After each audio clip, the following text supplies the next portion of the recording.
Sekudlule iminyaka engama-27 selokhu umbiko we-TRC wethulwa kowayengumengameli uThabo Mbeki.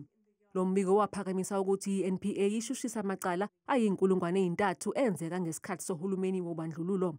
Imindeni yeyisulu ibinethemba ukuthi namhlanje kuzoqala uhambo olubhekwe ebulungisweni, kepha akubanga njalo. Kuneyinhlangothi eyingeneme ngo-Advocate Ishmael Semenya. Uphiko oluphenya amacala omphakathi i-NPA nomnyango wezobulungiswa bacele ukuba ashenxe u-Advocate Semenya.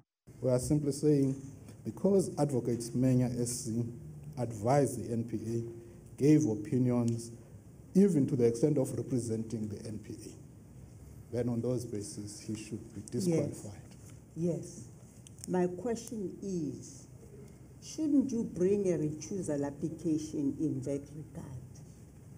Substantively. A substantive application to recuse him instead of raising it as an objection, as you have done.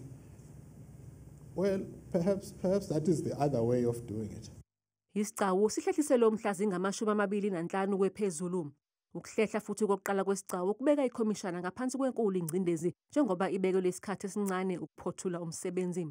We now have literally, according to the promulgation, 20 days left to complete our investigation, and then the 2 months for the report. We will unfortunately not be able to do that, but our commissioners are dealing with it, and there has been engagements with the presidency already.